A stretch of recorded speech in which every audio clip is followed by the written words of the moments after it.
Hello, everybody, and thank you so much, Brian, for inviting me. I actually want to tell a story about how all of this kind of happened. I think we all have a backstory and how we got involved in safety. And for me, my business is crateinsider.com. I sell race car parts that are specifically for guys that run crate engines. And when I started my business, I've always meant to be a boutique type of a business. I'm not where you go to buy every single race car part known to man. I am very specific in the things that I sell, and I like to be, pretty much very niche. And I've expanded quite a bit over the course of time. But if it's something that you can just pick up at Napa, I'm probably not going to carry it. Maybe some spark plugs or some oil filters or something. And so when it came to fire suppression, I didn't really know much about it, but I knew that my dad had a fire bottle, my brother had a fire bottle, my boyfriend at the time, he had a fire bottle in his car. So I kind of thought that fire bottles or fire extinguisher, even growing up, my dad was a race car driver and had a fire extinguisher in his car before actual fire suppression existed. So I just kind of thought it was one of those things that everybody had. And it was several years ago now that there was a firefighter who was a race car driver in Pennsylvania who got into a wreck, got into a fire, and he died. And there was no fire suppression in his car. And so that made me do a little bit of research, and I start jumping online, and I'm looking up all these things about fire suppression. And then I find myself reading a white paper from DuPont.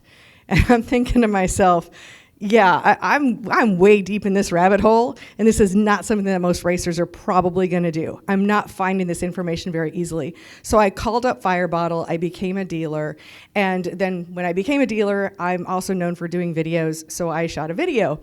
And so I become known for doing Fire Bottle, talking about fire suppression. And then Brian's been doing classes forever and ever. He wanted to add some more safety information to his class. Dave Hammond knew me, so that we connected and calls me up and says, hey, do you want to talk about fire suppression in my class? And I'm like, you do realize, I'm just a dealer. I'm not a manufacturer. I'm not a super expert on this, but sure. So I call Fire Bottle and say, hey, well, would you guys like to go to this class? You're like, nah, Kate, you go ahead and do it. So he's like, hey, we'll send you a dummy fire bottle. So that's what I have here is my dummy fire bottle. So it doesn't have any chemicals in it. We don't have to worry about it going off in the room or anything.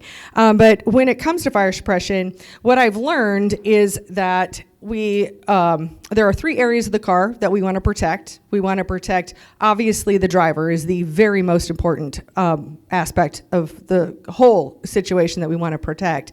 But also, especially when we talk about dirt late models or especially anything in dirt, nobody has a rear view mirror. So you could very easily be on fire in your fuel cell and not even know it. So we need to take a look at that area. And then the other area for fire is our engine compartments. So this particular system is called an AMRC 1002, and I do specialize in Fire Bottle. I'm just a dealer, but this one is what's called both automatic and manual. So on these hoses here, there's 21 that's 24 inches, and I believe the other one's at 84 inches.